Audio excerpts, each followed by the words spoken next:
All right. Okay.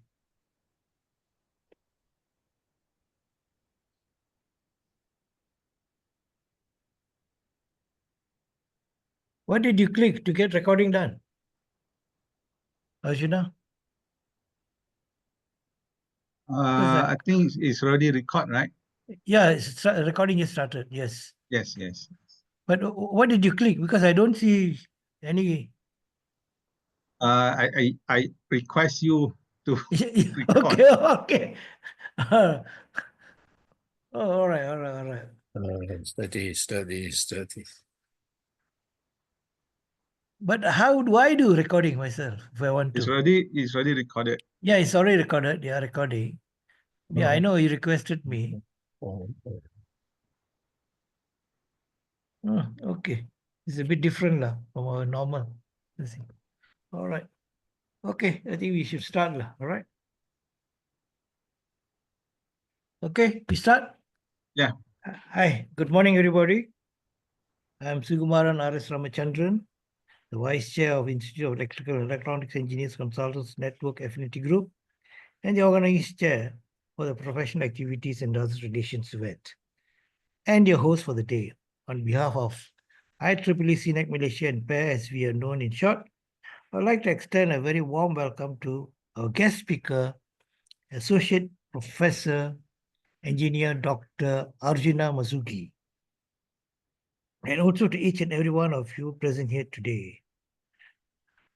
Thank you all for registering and participating in today's program.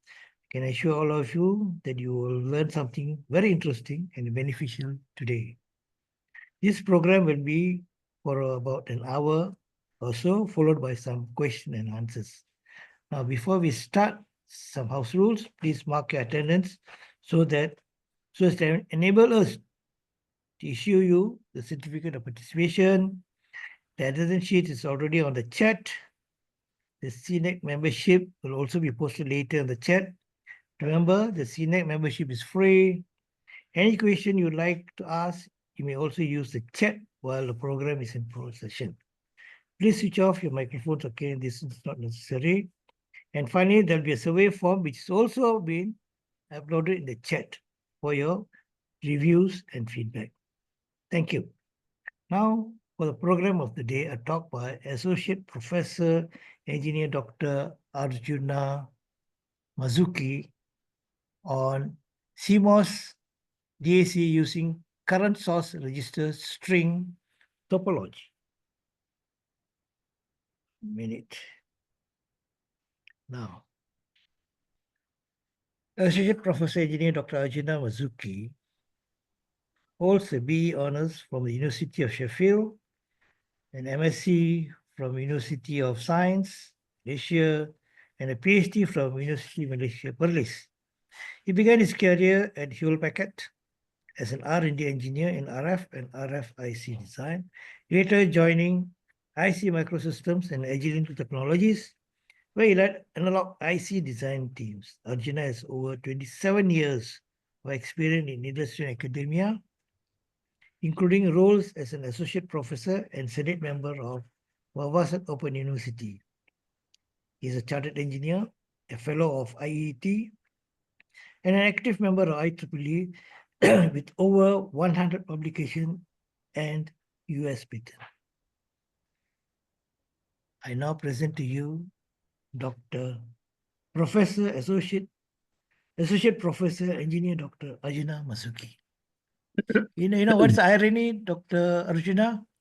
I heard about CMOS 55 years ago when I was doing my first degree. I've gone obsolete, but CMOS is still relevant. Okay, all to you. All right. Okay. Thank you. Thank you, Mrs. Sugu. Again, I think I would like to thank everybody for attending today sharing session. I would say a little bit about my experience and probably some idea for moving forward for this CMOS DAC, right? Okay, let me start. All right. So for the slide today, what I'm going to cover a little bit is on the a little bit introductions about the CMOS DAC, and then the important parameters of DAC. I will also discuss the topology of today topics, which is on the current source resistor, right? And on the test bench, I did simulation of measurements, just very brief on that. And finally, we conclude on this topology, CMOS DAC topology. And I would say try to move forward for this particular topology. Okay. So this is the bit of the overview or background of CMOS DAC. Right? So we can see basically this is a typical of any application of DAC, right? So we see this is the purpose of this DAC is basically to test a path or to test the ADC. So you use that to test DAC, and basically it's vice versa.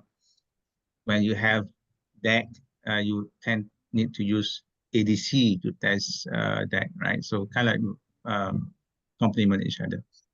And another applications, right?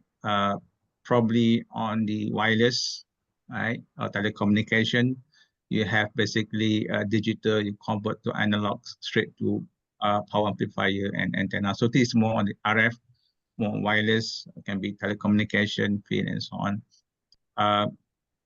The topology that we discuss is applicable, right, for very high frequency, right? And for test DAC here, to test DAC, you kind of have very high resolution of DAC to test the ADC. So I think in the test bench later we can see the issue or how we decide this approach to test ADC. Right? So it's very important to know the testing, right, portion, and then you can design more efficient. So parameters, basically it looks like the same like an ADC, right? We just the opposite way.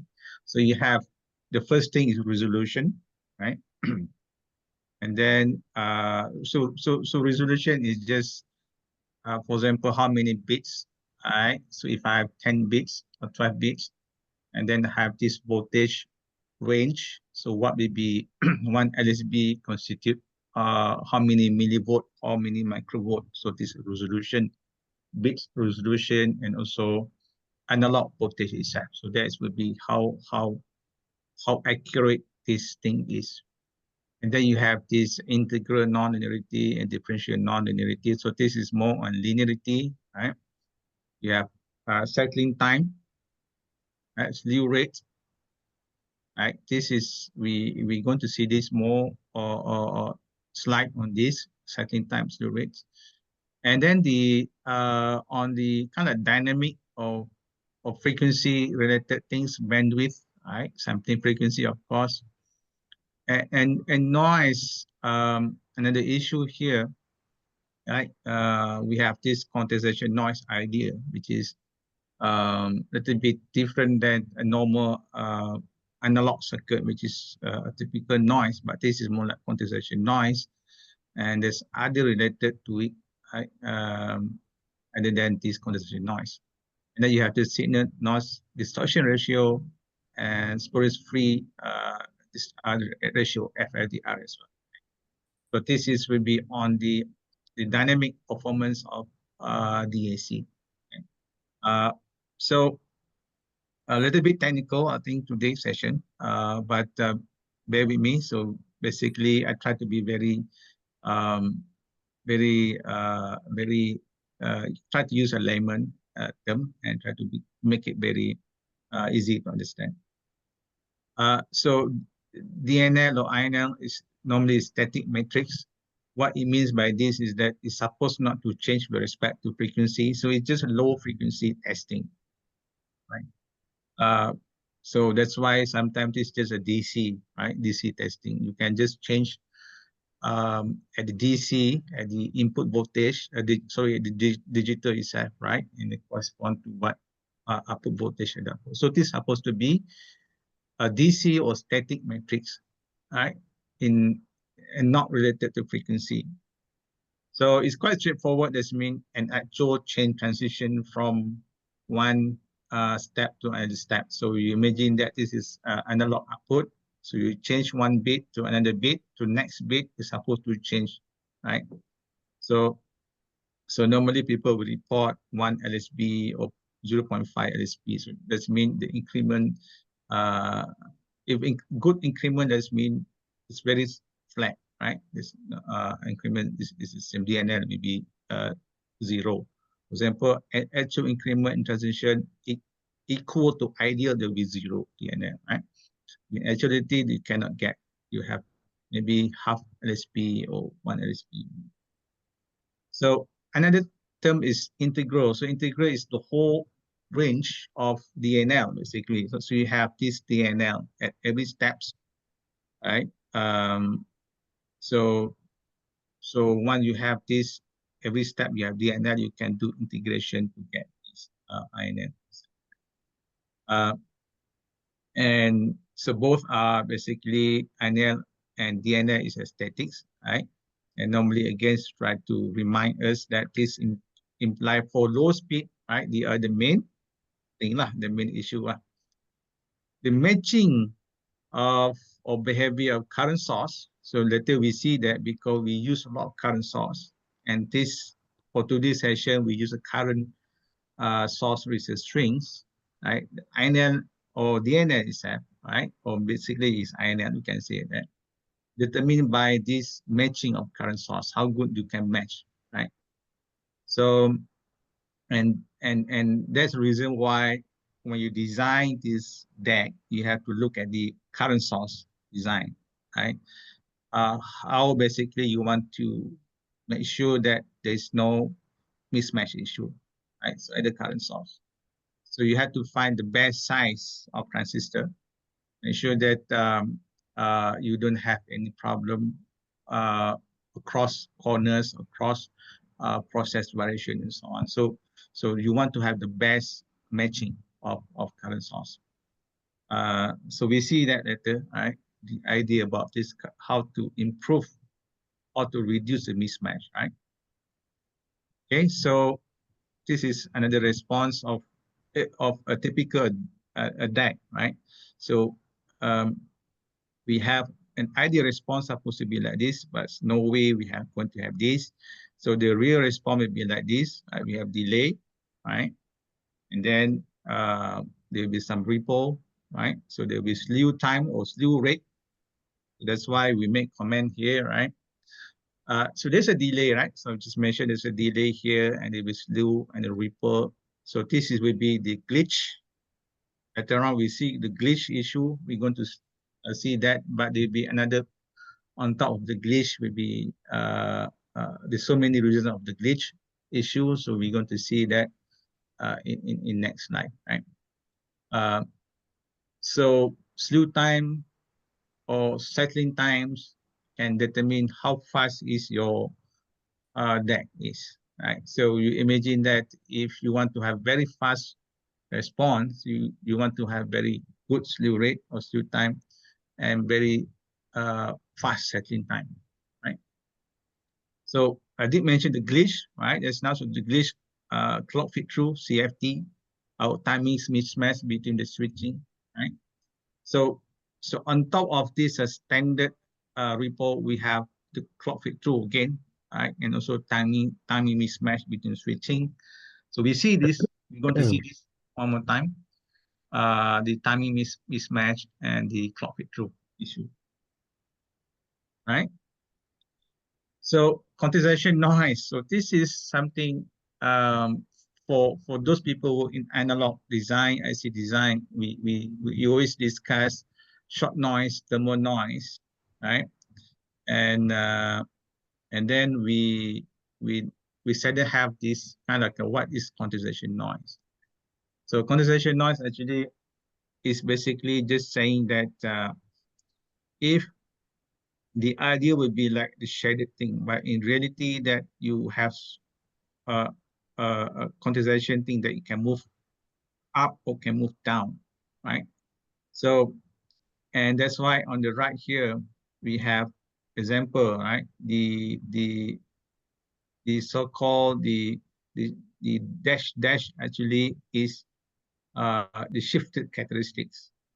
Imagine that shifted something like this, and this correspond to, when you calculate the whole thing, correspond to quantization noise.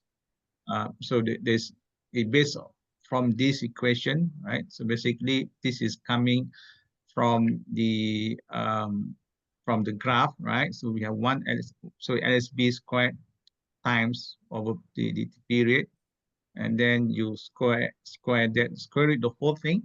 You have one LSB or LSB divided by square root 12, right? And so this is the condensation noise. So basically, one LSB divided by square root of 12, right?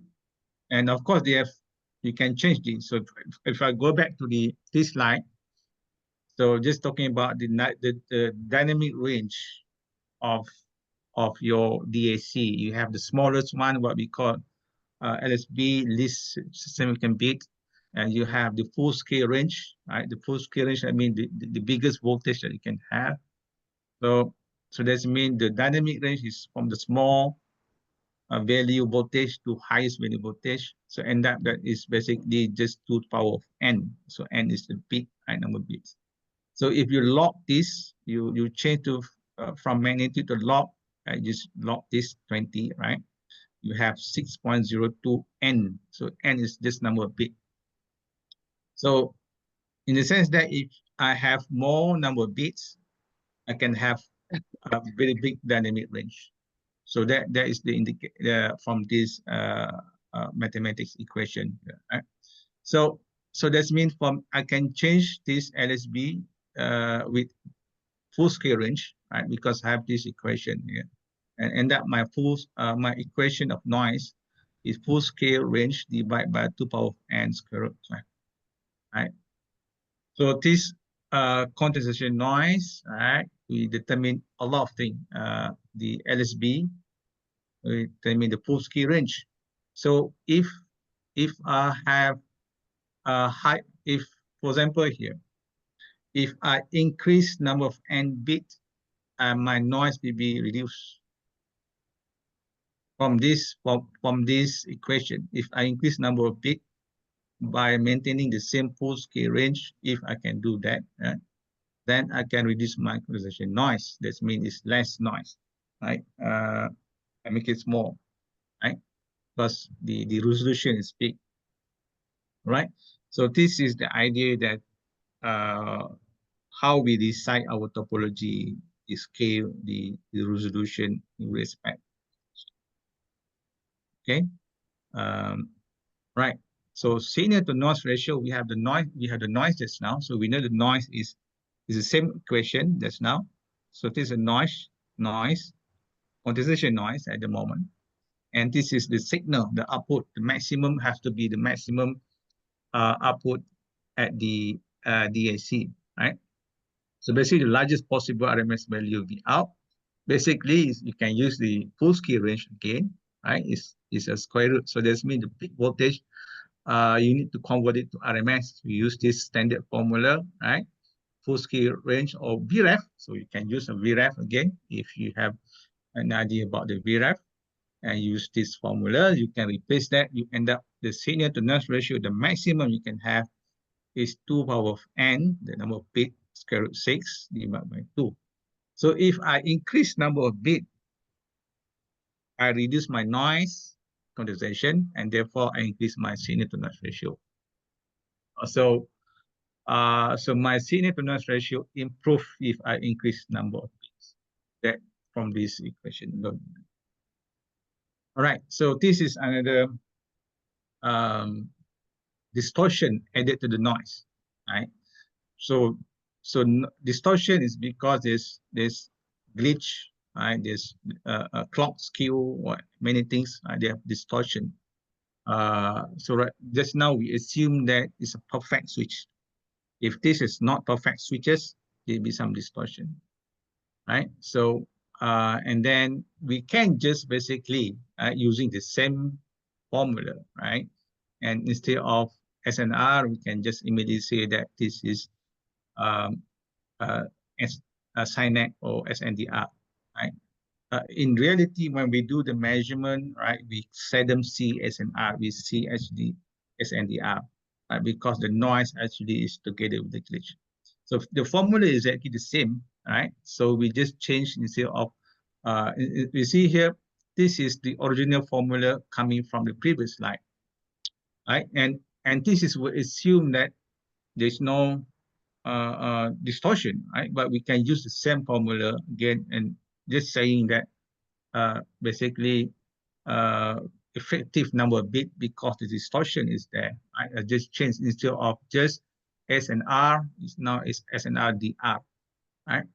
And basically we can get the effective number of bits. Right? So so you have first idea about, okay, if I increase number of bits, I have this maximum signal to noise ratio. But then when I do the real measurement, when I develop the DACs, do the everything's, right, the non-additivities, then the N, right, the number of bits here, right, this is N here, become effective number of bits, right? That's why this N or B, effective number of bits, right? And this is what we measure as an R, actually. Then the number of bits actually reduce. In the sense that it will reduce, right? Okay. Right. So again, this is the same thing as in the SNDR, sometimes also known as SINET, right? Just to refresh again, look from the equation point of view. So before that, it just RMS, V out RMS, and V quantization not VQ. But because we have distortion there, so we have D RMS there. So basically, I can calculate my distortion, right?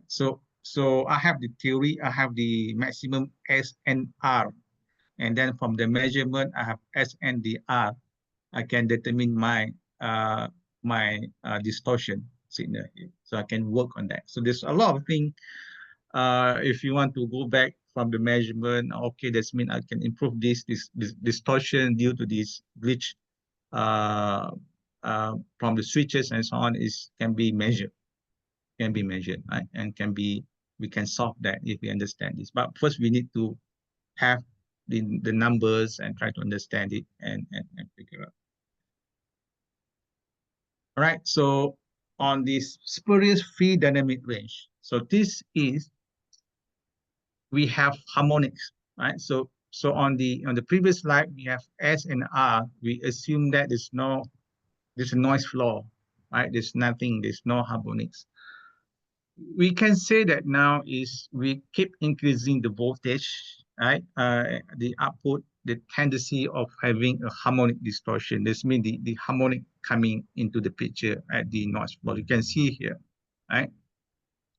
And the definition is, of course, the maximum signal power, right, divided by the worst spurious level, the harmonic level. Normally could be a second or third order harmonics, right? Normally, right? But it depends on in the real measurement setup itself. So of course you have a lot of things here. We can see the dB full scale and dBc. This means carrier signal to the worst spur signal. And this is just an example of how people measure this, right? And how they do this. But we will review this again in the test bench because sometimes we not feel comfortable about this setup because there's so many things is going on, right? Okay, so again on the SFDR, we can see the example measurement, right, from some reference. You can see that this is supposed to be the signal, and this could be the worst, I think, right? This could be the worst. Look to me, the worst, about minus 70, right? And then we can see example here, when the frequency change, you can see that the SFTR getting worse and worse, right? This means at very low frequency, maybe at 50 megahertz, this is 100 megahertz, right? Input signal, this means around 70 here. You can see the input frequency is 100 megahertz. This is 100 megahertz signal. And then you see that the worst spur is here is about minus 70, so report minus 70. So if you keep increase it, you're going to have more spur here, right? Increase. And at 500 megahertz is about 64 dB, 64 dBc, in this case, dBc. Okay, so that's mean at high frequency, the harmonic getting worse and worse. And so you're supposed to look at this angle if you have this requirement from the customer, or I need to have this SFDR of this like 50 dB minimum, right? Okay, so glitch. So this is where that you can think that, oh, this is one of the factor why I have distortion noise, why I have some thing at the output. It's supposed to be very clean output, but it's not that clean output. So glitch, right? So mainly to the clock feed through, mainly, right? But sometimes it can, another major concern is due to uneven switch on and off of switches. That means we can say that the switches is on at the same times. So that means you're going to have the same current flow just momentarily, right? So you're going to have a spike of current. So we can consider it as a glitch, right? Everything can be considered as a glitch. So so that is the main issue with this current source binary, right? Where you have this the switches are on at the same time, right? So you can have many ways to solve this. We see later, right? So because of this glitch, it will reduce or SNR or SRDR and so on, right? It is example of how people determine the glitch area, right? You have, so it kind of like looks like the offshoot and undershoot at the DAC response, right? When you have from low to high, right, voltage, it'll be like an offshoot and undershoot situation, right? So you can consider, so it's a glitch, and we can calculate this. So basically, this is many reference talking about the way that we calculate the area is something like this, right? This is triangle formula, right? This means I have this triangle shape here, this area minus this area. So that will be the glitch, right? Okay, so we want to reduce this impasse area, and we want to reduce this. Okay, so this is just a way that how we calculate that, and we can compare, do a benchmark with other topologies and other implementation. So sometimes you come across that the peak, like V1 could be low, but your T1 will be big, right? That just mean the area could be the area could be the same. So that's why the formula have this time factor in, right? Okay, right. So high frequency issue for that, right? So I'm not yet discussed this now, but obviously for the DAC, right, we have output impedance, right, instead of just resistance, right, for high frequency issue, right? So previous slides we kind of very ignoring those high frequency things situation, right? Of course, we have distortion, the glitch, and so on, but we have to remember that that we see impedance at high frequency. Sorry. So And then the capacitance is constantly changing with the input code.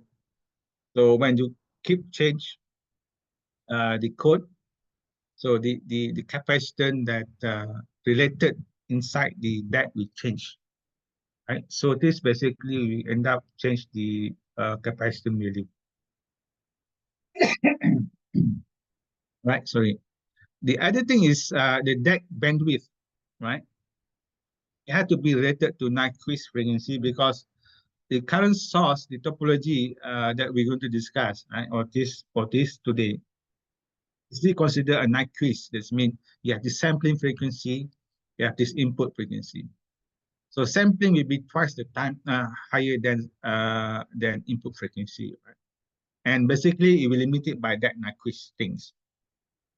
If I have a bandwidth, if my Nyquist, my sampling frequency is 1 gigahertz, then my input frequency bandwidth 400 megahertz. So, so the 400 megahertz, right? And we have a lot of issue at 500 megahertz because there could be some distortion at that at the so-called at high frequency, right? And then we have this, for example, here, the distortion component, we suppress sometimes and produce image, right? So this is where that you have this frequency, this image, another frequency, right? So normally for high frequency, there will be a low pass filter, right? To cut off this image, aliased frequency, right? And sometimes people just call this reconstruction filter, right? Because try to smooth the output, right? But the main reason why we have this reconstruction filter is to remove the image, not to basically reduce the glitch, right? So you have to remember that you have glitch issue, the offshoot and the shoot, but the purpose of the anti-aliasing filter is to remove the image, right?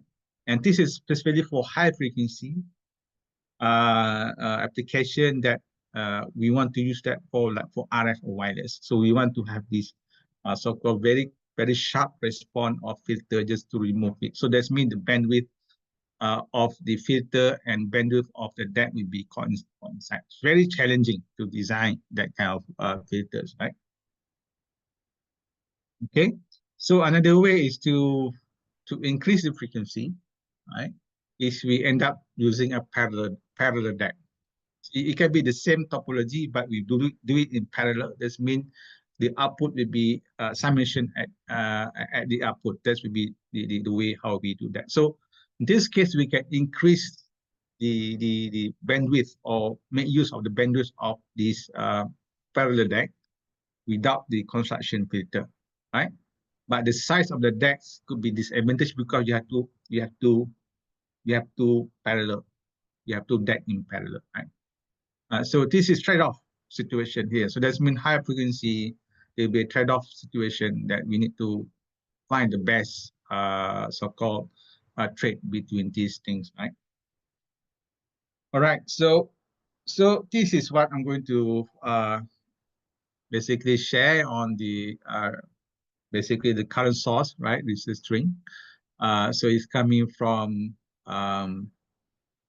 Jeff Beck, right? I think it's early 90s.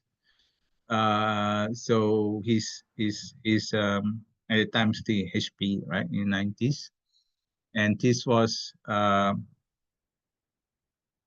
guess still in the CMOS image, right, or color sensor group DAC, right?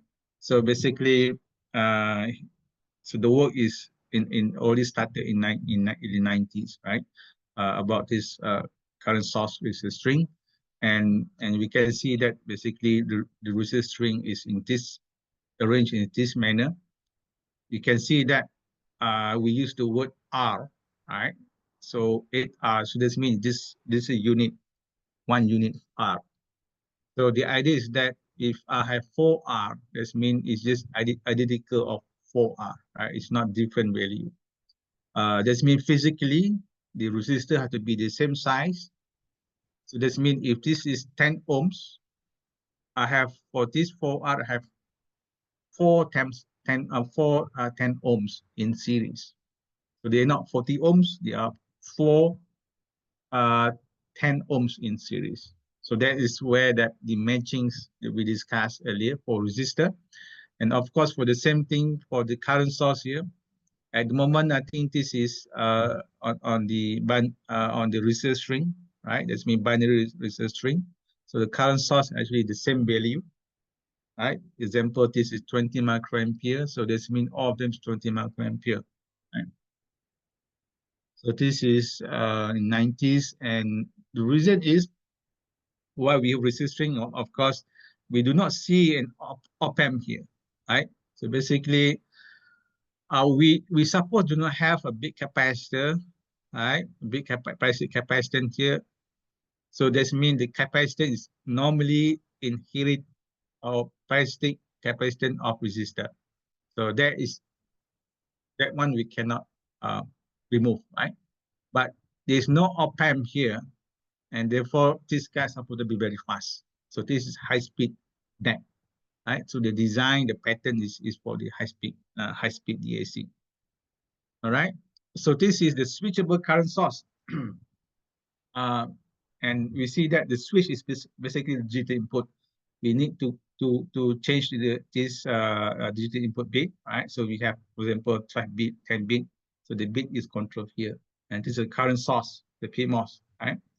And normally we flow like this. If this guy is on, current will flow. If this guy is off, current will not flow, right? But this is just not going to work in reality, right? Because when you do this, current, this guy is from 0 increase to like 20 microampere. So that will be actually going to slow the whole thing, right?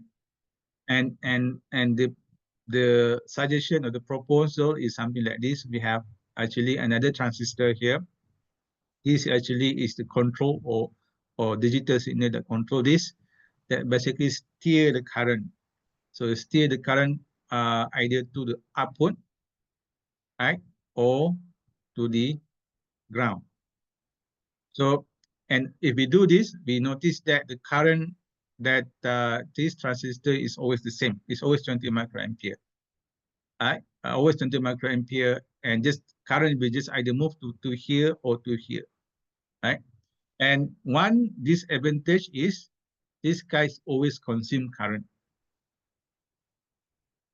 Doesn't matter whether this is on or off, it's always consume current. But this guy is not. When it's used, there's a current. When it's not used, there's no current. So this is a low current, but slow. This is a high current, fast, right? Fast response. So, and the PMOS is used because the noise, like a flicker noise and those things is lower than NMOS. Right? This kind of try to help to reduce the noise issue that we have, right? Not so much of the quantization noise, but the standard of noise, right? Of analog circuit. So you can see that to maximize the switching speed of regular current cylinder, the output current of unit cell, this is switchable current cell, is not switched on off. Instead, the current actually steer to the ground, or in this ground or to the output, right? So one way that we can determine whether it is a fast or not fast, we're supposed to able to see this. If current flows perfectly, right, into there's no spike at here, right? So we can say that the capacitor inductor are not significant at that particular frequency. So that means some frequency have to be involved here when we do the analysis, when we do the design, right? Okay, the voltage change at switch should be kept as small, but that means the voltage here should be kept as small, because the switch means that very high voltage, 0 to high voltage, right? So voltage change may cause charge to flow. So that means there will be some coupling, and therefore there will be some glitch. So this is the thing that the main contribution, the clock fit to the glitch, right? Okay, so how to bias the switchable current source? Right, so basically we need to have another block or biasing circuitry, right, of to generate the voltage that control those PMOS circuit. So this is actually together with this with the DAC. You see the resistor is there, right? And this is basically the switchable current source inside here, right? And this just to provide the voltages at the PMOS, the two PMOS. So we need these biasing circuitries in order this DAC to work, right, in reality, because we need to have a proper biasing voltage. We want to reduce the noise at every levels. So if we have built-in voltage, so the chances to have noise will be less, right? And everything, the noise will be suppressed, right? At the outside by having capacitors on. So it's a must, right, to have this for real design, so that you're going to have very good signal to noise ratio, right? All right. So this is detail about the hybrid itself. So coming from the pattern itself and coming from the paper here, right, is the same thing. So we can see that the hybrid, because we have the first topology is basically a resistor string, binary resistor string. So this is binary things. And second topology, we have binary current weightage. That means 2I, 2, 4, 8, and 16. They are binary, right? So because they are binary here, and this is also binary for resistor, they are binary for current. And another thing very obvious to us, we're going to have some glitch problem for MSB segment, right? Because there will be chances of 16I, this means 16 times of current compared to this LSB, just one time of current, right? So imagine that if this guy turn on at the same time as this guy turn on, accidentally, I mean, because of timing issue, right? So you're going to have very big jump of current, right? Due to this 16I. Okay, so the glitch could be a big problem for this kind of binary current, right? Topology. So hybrid means that we combine these two topology. One is binary current, another is binary resistor, right? Okay. And the way that, again, just to stress here, right? The way that we arrange here about the matching issue, current source matching issue, right? This guy is the same size, and this guy is twice the size of this guy. This guy 4 times of this guy. But in reality, practically, right, what we do is that we have, for this guy, we have 2 current source in parallel. So this is, we have 4 current source in parallel. This is, we have 16 current source in parallel. So by doing that, actually, we have a matching, right, between here and here. They are the same current source. The only difference here is that for 16I, I have 16 of them in parallel. So it's not the size of transistor bigger, but I just put it in parallel, right? So the same thing, that the same approach for the resistor string, right? The same thing. So I might have to choose somewhere in the middle here, right, as the best matching properties, right?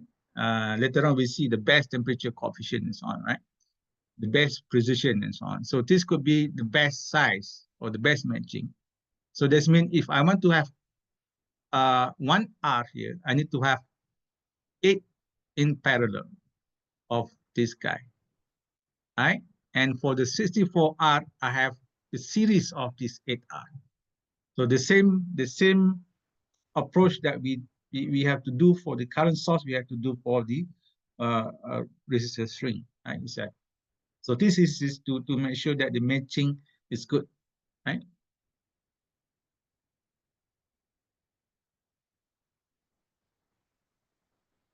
Okay. Okay, let me just. Okay, the model, mathematical model, MSB, right? This forward MSB, because it's a binary things, right? very straightforward that I use from the paper itself. We have the LSB segment, the model, and then we combine them. We have the LSB, and we combine. So I think LSB up to 2 power 7, and 2 power 8 to 2 power 11 here is MSB. So basically, from this, we can design. We can say that if I want to have very big voltage, I can have either increased current or increased resistor, right? So you have to know that if I increase resistor, the chances that my DAC will be slow, right? So normally I have to reduce resistor, and then I have to increase the current. So at high speed, you have more current, right? And then you can have very small size because you use low value of resistance, right? So you can have an idea how to do this, right? When you know this equation, so what will be the steps? You want to have very precise matching. So you tend to use the R had to be very good R. So it cannot be that small precision. Resistor could be the best option, right? And the same thing for current itself, right? You cannot have very small current value because the transistor might not work at a low value, and maybe the matching also not so good. So this all technology dependence. You have to go through, we have to study the technology and understand how to decide this so that we can determine the right voltage, right?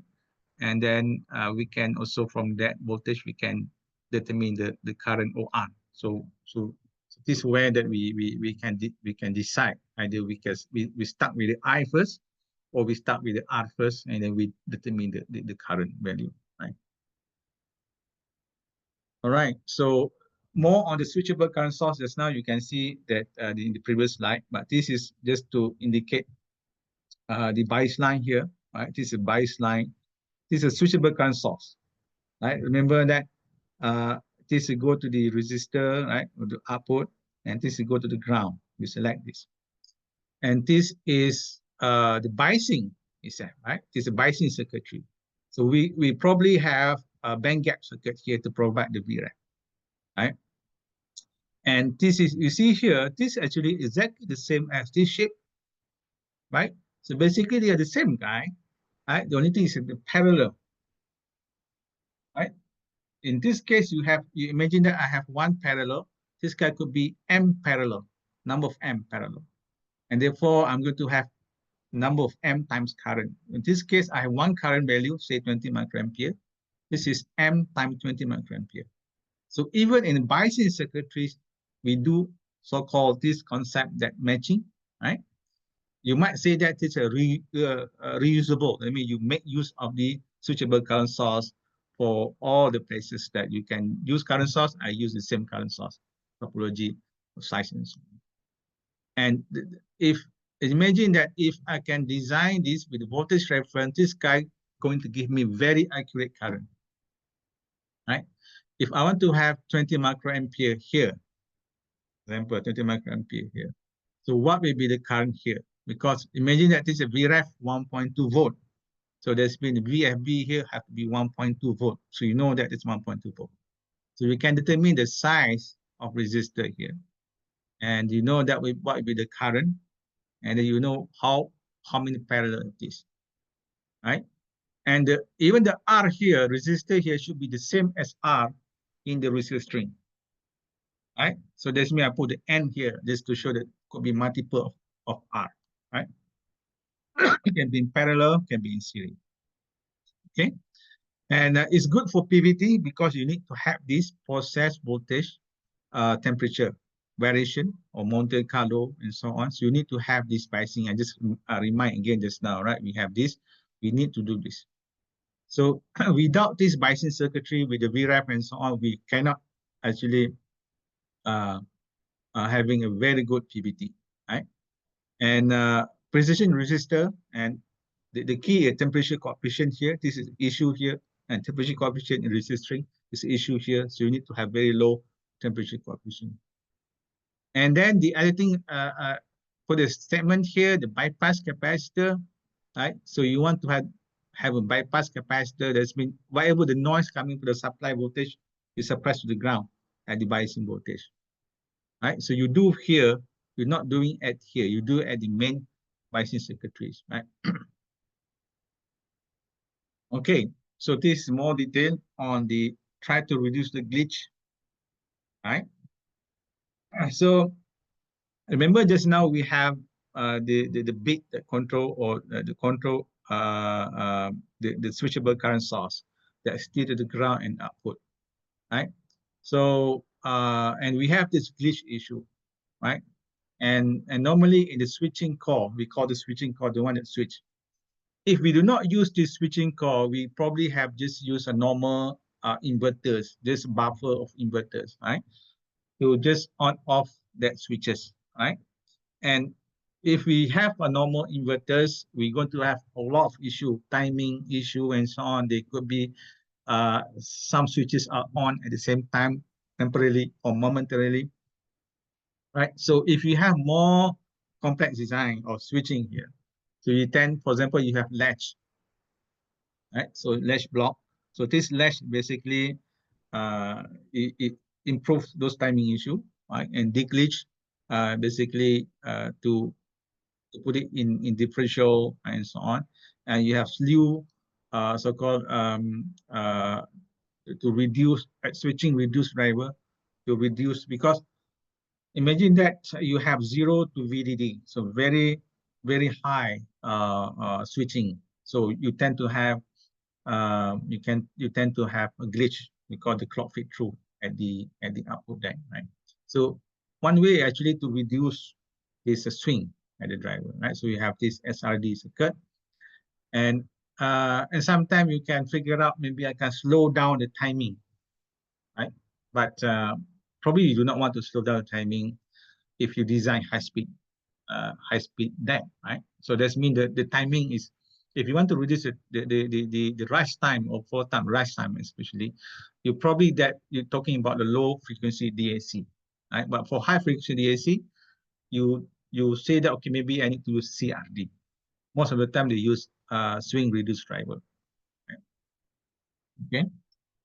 So latch, a very simple latch. I think this is a master slave flip flop. Of course, this is a simple CMOS approach, right? And again, the purpose actually is to make sure that there's no timing problem, timing issue. That's meant to make sure very clean signal that arrive or reach at the gate, at the switching transistor, right? So this is latch, and then this is a deglitch, right? To suppress the glitch problem. So just to make sure that we have very good so-called differential. This is just an example of differential signal, differential, right? And this is example of SRD, right? The swing reduced circuit or driver just now. So we can see here, originally without this SRD, we have very big voltage swing from low voltage, this assumes 0 volt to VDD, but with this SRD, it reduces it, right? Okay, but of course, the concern that we have, is it enough to turn on or turn off the switch or turn on the switches? So this is where that we need to figure out as well, right? But the purpose of doing this is to reduce the glitch, that's all. Right, this is, there's so many works on this, but most of the time, with the current process technology that we have right now, we can just use a simple SRD to meet a very high frequency DAC without any problem, right? So this is basic of CRD. You can see this is basically just inverters, and we have this transistor connector in diode, right? And basically reduce the swing, right? And this is another example that we modify is the same thing, right? It's just that we have another transistor at the top here to reduce, right? Reduce the current. So we have current issue with this guy, right? Because this guy always giving a current thing. So okay, I think this probably is not many slides I have, but this talking about before that. Okay, the glitch, right? It will be current issue because with the switching core we have many circuits, even the latch itself and the SRD tend to be like analog guy, and we have the decrease, right? So will be a lot of current. So So a lot of current consumption for high frequency design, but it's a trade-off again, right? So test bench. So this example of simulation, right? Test bench.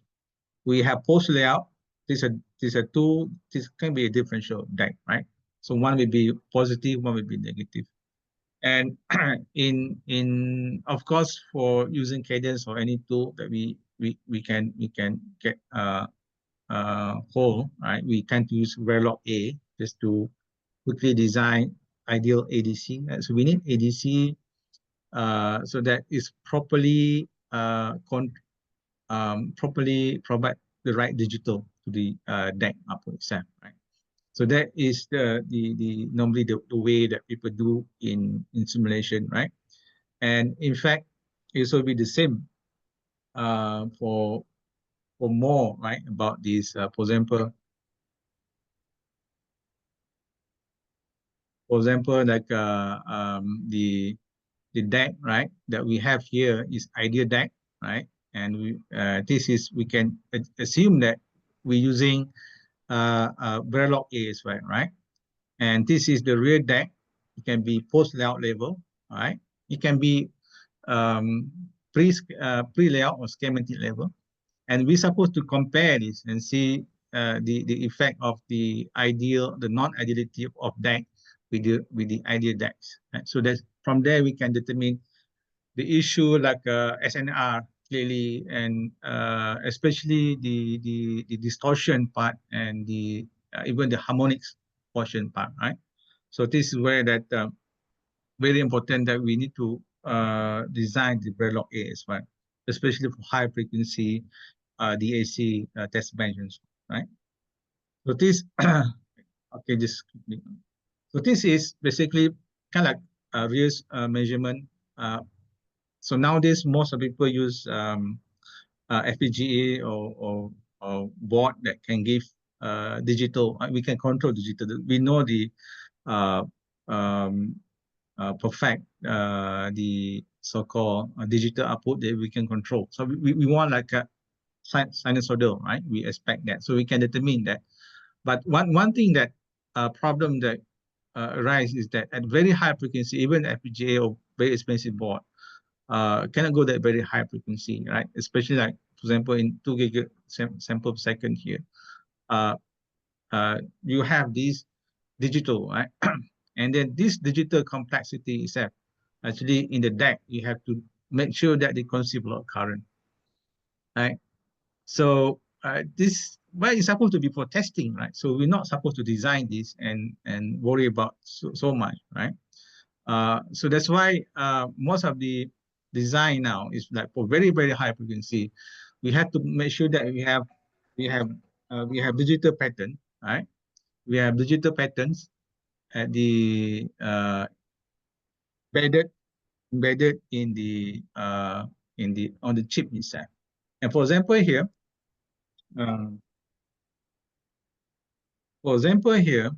that we can see that for example here, we can see the real measurement here. We have the clock at 25 gigahertz. So this is a very fast DAC, right? We're talking about 100 gigahertz sample. And then the signal itself actually is kind of the digital pattern itself is designed on chip on the DAC itself, right? That is probably is the way that moving forward, right? Where that we have to make sure that we need to control the input signal. So we need to know that, okay, this is what we want. And we cannot devise that having a very fast digital signal at the input, right? So that's why we need to make sure that we have this embedded digital pattern for the DAC, and we still have the clock coming from generator, but the input signal is coming from, we create our own inside the chip, right? Okay, so it's very high speed, so we tend to be in that direction, right? Okay, last slide. Conclusion, a lot of trade-off, right? Trade-off. size, bias, and so on, a lot of trade-off. And then we, for example, if we introduce switch driver, current will increase, right? But that is one way to reduce the glitch, right? So it's a trade-off situation here. And for example, another trade-off situation is if we reduce binary current source because we want to reduce the glitch, right? If we reduce binary current source, we add more complex to jitter control circuit, right? So instead of having just four control bit, we have more than that, more than 4 control bit because we have kind of unary or one current source, right? And the for PVT, right? Remember that we need to have biasing circuitries. We need to have biasing circuitries, right? And then the key is resistor temperature coefficient. That's the key. And then the other thing is we might have to worry about is can we have very good resistor, right? So that is the key point here. And of course, in the future, we might have to figure out a way that to remove the resistor. Instead of resistor, we use another devices, right? Instead of having a binary resistor string. All right, so just quick reference, acknowledgement to all students. I think government grant telecom. I have SPICE example actually, right? So you can just take a look later on. I put it, right? And that's it. Thank you. Thank you, Dr. Arjuna. Any questions, please put it in the chat.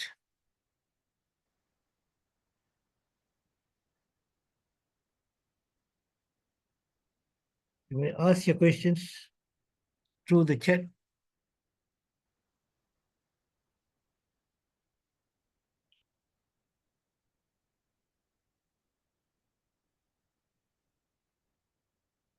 Oh, no questions, man.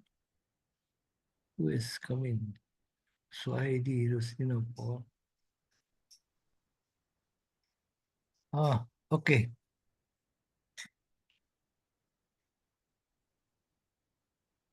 Can you read the questions, Arjuna? Oh, okay. Yeah. There's one question here. Have you ever studied the jitter of the clock effect to this resistor string DAC? Yeah. Okay. Yeah, right. So yeah, I think the where the clock effect to the is I think is quite predictable. Actually, if we look back at the way that we do binary, if I can scroll down.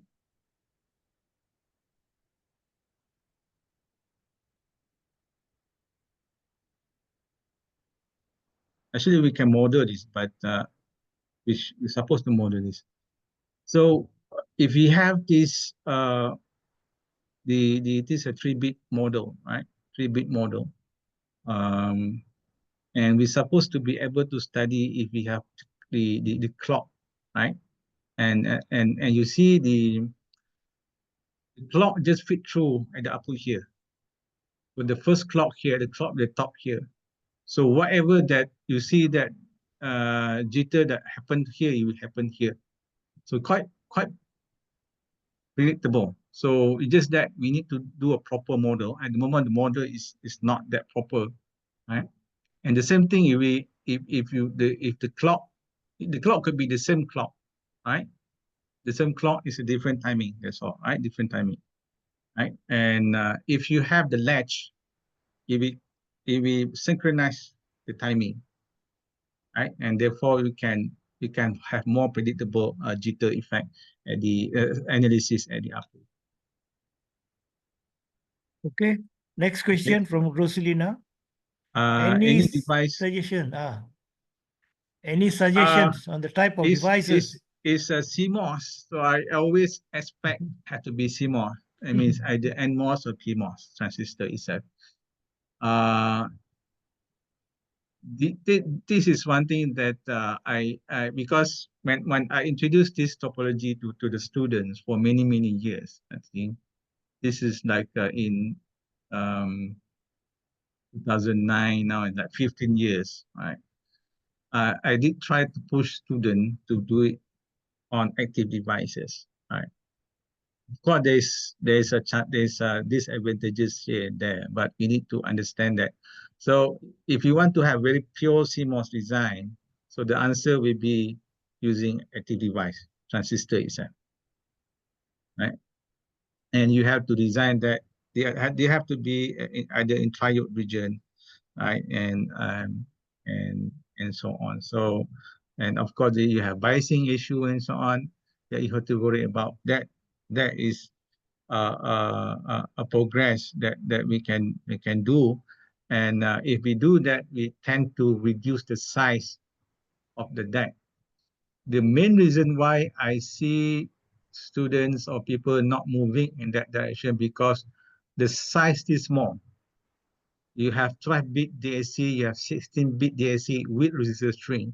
It's still small, so that's why there's no work on this side.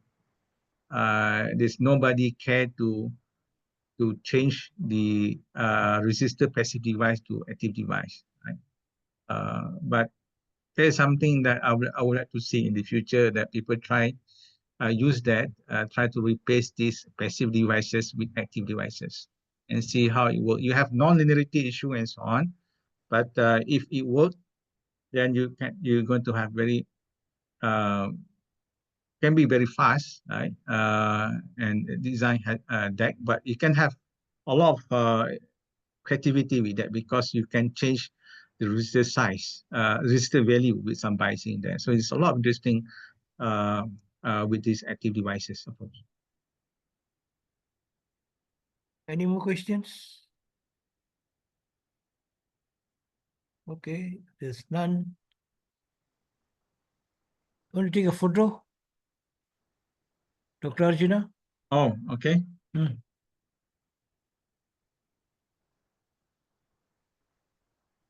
You have to allow everyone to turn on the camera. Yeah, that. No, I have to bring them into the panelist list. Okay, this will do. Okay. Hmm. Okay. Okay, thanks. Okay. Thank you. Thank you all. Yep. All right. Very good. Now, before we depart, I would like to call Homin to say a few words, closing remarks. Well, I mean, we have to see the interest. I think since Dr. Arjuna is a specialist in this, so we can have a series of Oh, webinar in the future. It all depends on the interest. okay. All right. Thank you very much, Homin. Yep. Thank Till we you. meet again. Thank you once again for your participation. Have a good week. Take care and stay safe. Thank you. Yep. Bye-bye. How to sign the attendance?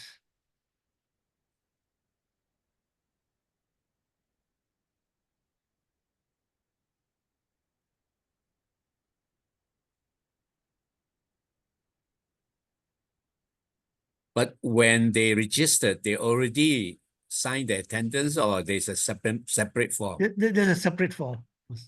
Oh, then you got to send out the separate form. It's already sent out. Huh? It's already sent out. Okay.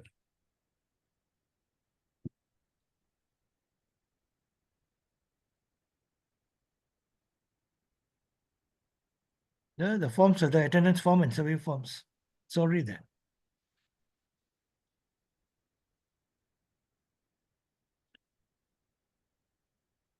There's one more question. The slides. It will be posted in CNET website, the recording. Okay, no problem.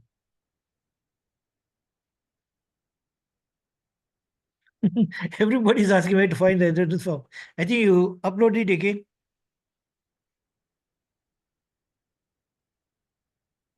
Arjuna, just upload it again. All of them asking where to find the attendance form. You may upload in the chat. Yeah, it is uploaded in the chat. It's already there. Is it? I didn't see either. Before you came. If I okay. Okay, now it's there. The Now it's attendance there. sheet is Okay. there. Survey form is there. Okay. All right, no problem.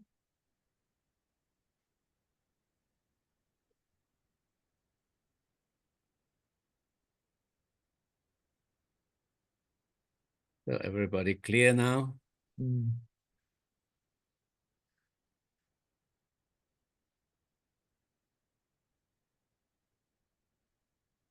Okay. Now we got 9.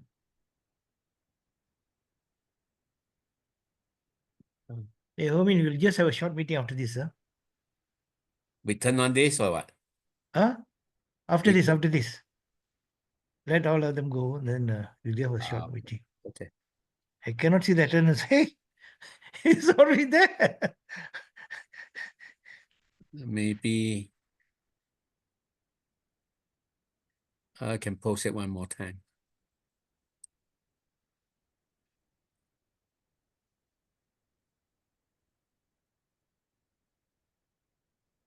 Why is it this? You cannot see any chat. Well, ask Dr. Arjuna to repost it. Maybe he just logged in and he didn't got the earlier message. Yes, I can't see the attendance. Why? It's in the chat, right? I can see. When we speak, can everybody hear or Yeah, only? yeah, they all can hear. All can hear. Please go to the webinar chat. The form already reposted in there. Can hear. There, you see, they can hear. I can't see the attendance. Or chat is not open to all. Why? Oh, it's open to all. Huh? It's open to all. All of them are answering here. What? Because your chat is not open to all. Why? It's open to all. What? I don't know. Chat is open to all. If the chat is not open to all, how can you say I can hear you but I cannot see any form? No, I think Okay. to solve the problem for those that don't see the form, Now mind, we'll email them just later. drop the email address Yeah. and then they Yeah. can We post can, we it. can email it later. Okay. Thanks. Okay, thank you. All right. Okay. Bun EU, okay.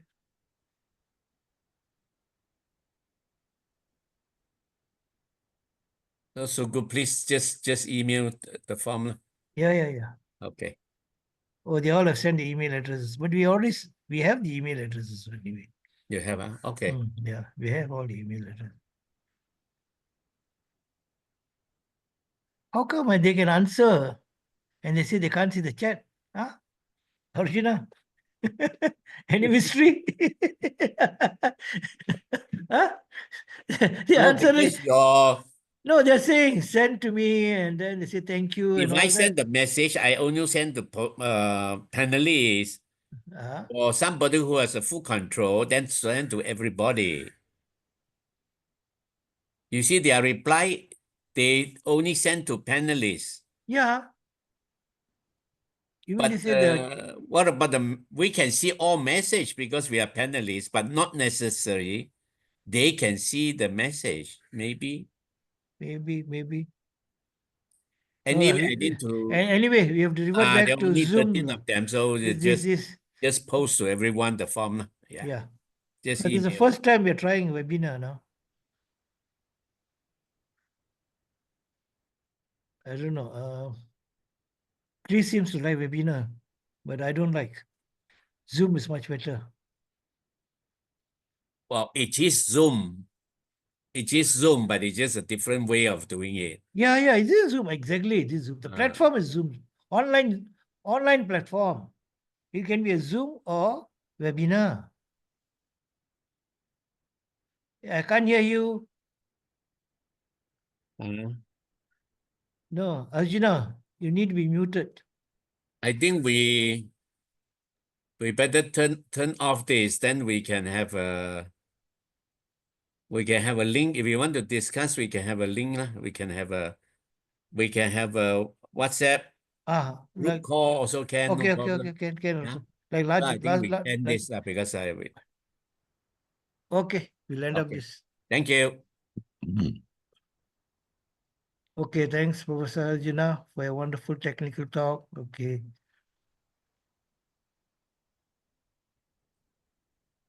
Bye. No, because this is the first time I'm handling a webinar now. Okay. Thank you. Bye. Okay, got 6. Got another few more to leave. Once they leave, then you can have it. You see, for me, I can only send to you. For Bun Yu, only send to hosts and panelists. Yeah, this is what the message says. And the message that was sent You mean to say the others didn't receive? to hosts and panelists, Education Malaysia is only sent to hosts and panelists. That's why they Wait. Oh, yeah, lah. So So you stop recording. How to stop recording?